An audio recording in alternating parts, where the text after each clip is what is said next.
Namaste, ladies and gentlemen.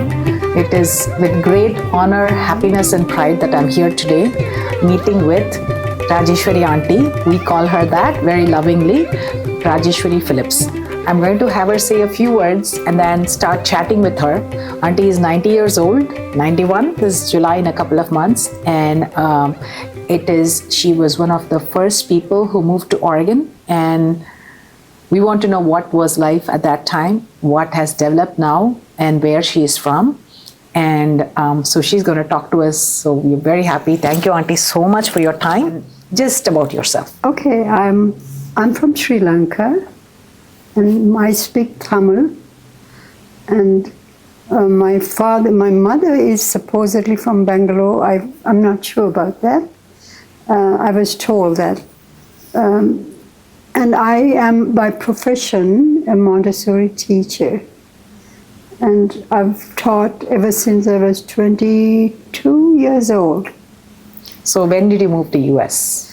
I moved in 1967 because at that time there was a shortage of Montessori teachers in America, and they were paying top pay for people to come, and I was offered a contract to come teach as a Montessori school as a Montessori teacher. How were you welcomed? I remember this. I know the story, but I want you to tell how you were welcomed in the US when you arrived here.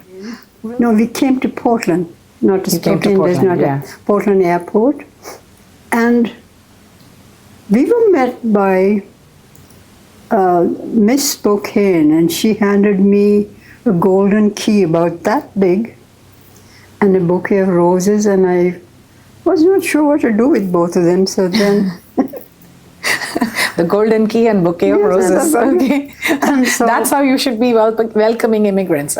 Yes, and then there were press reporters taking pictures, and so I thought, okay, we were done, and she drove us to a house that she had arranged for us, and said, "I'll be here tomorrow morning at 6 o'clock." And I said, "Why 6 o'clock?" She said, "I'm taking you to the news TV station." TV station. So she took me to Channel 2, Channel 6, Channel 8. And bear in mind, we did not have TV in Sri Lanka at that time. Oh, okay. So here I was with lights just blinding me. And the news reporter put the mic in front of me and said, "Mrs. Phillips, what is Montessori?" What is Montessori? Okay. And my first reaction was to say, "I don't know, next question," but I did explain it as best as I can. So I had my school, and we moved there and found a place, and I love teaching, and I'm not good at finances, but I give scholarships to everybody who said it had a sad story. But yes, the school was so good. It was featured on OPB and Channel 8 or 6, I don't remember. It was when you moved here, 1967 you came here, 68, 69 you moved to Portland, Oregon.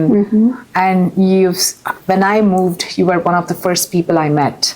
And you came for my dance concert, you saw me dance, you saw me grow as an artist, and as a mom, as a wife. I remember you came, and my hair was, like all flowy at one concert, and you said, "Braid your hair, you need to keep flowers on your hair." You got it. So you and your sister were both there. You were my well-wishers. And I remember you said such nice things about my dance and my concerts, and it was wonderful hearing from artists. So talk about your siblings and, how many of you, and, how as a bonded family you were here.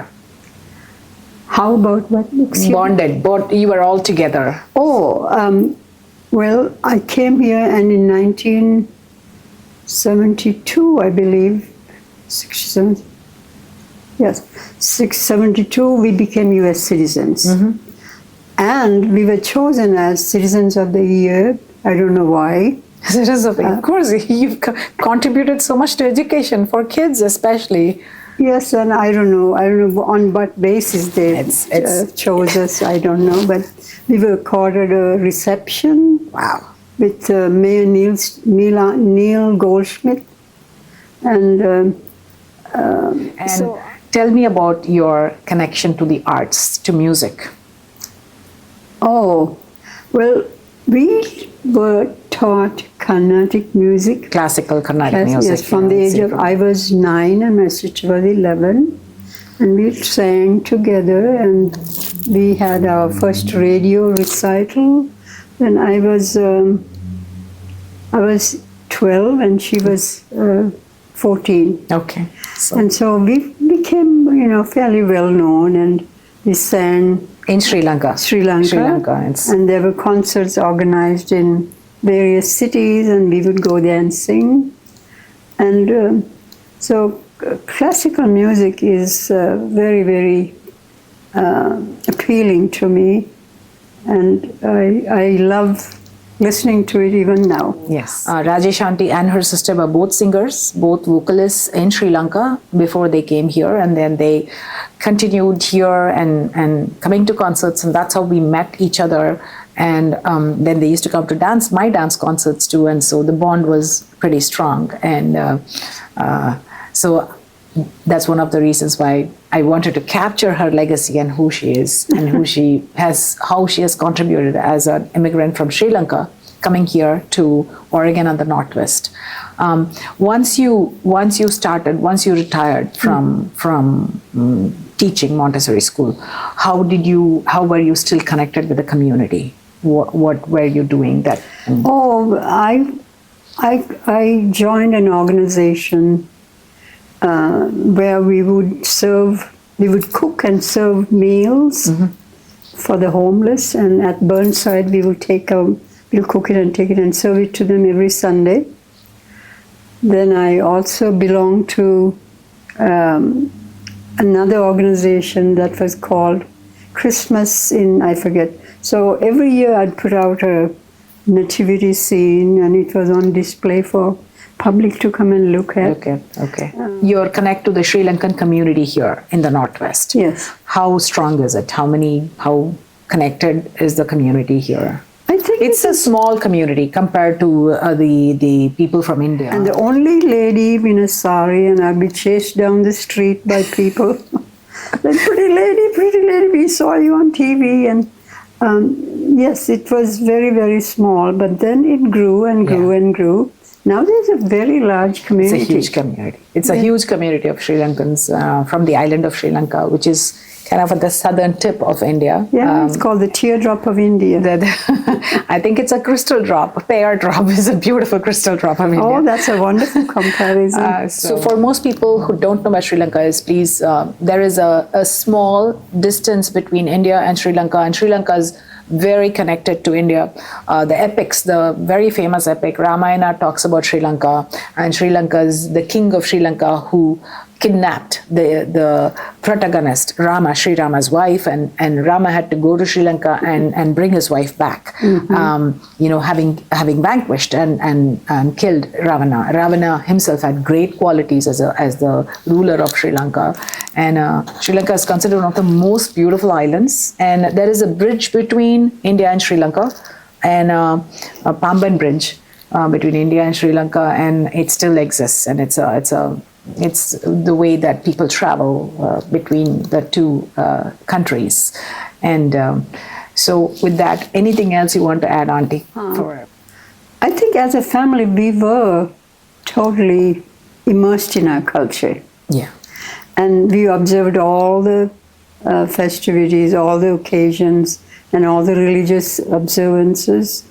And as for the community, we did have a Sri Lankan community. Yes. And they have concerts organized for which we contributed as well. We contribute so much to the economy, to the arts, the culture, for you especially, education of the children here, and raising your own family and your siblings with you. So what is your advice to the United States, the people here? What is your advice to the immigrant community here? both for the immigrant community and for the people here, what is your advice to them?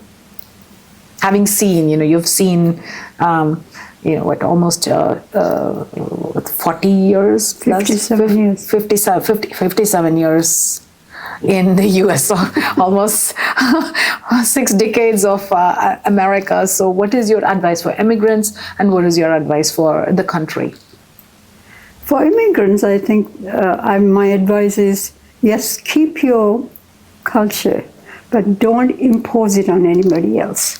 Yes, when you're in Rome, you do as Romans do, but in your home, keep your culture growing and glowing, and teach it to your children, and make sure they respect it and not forget it.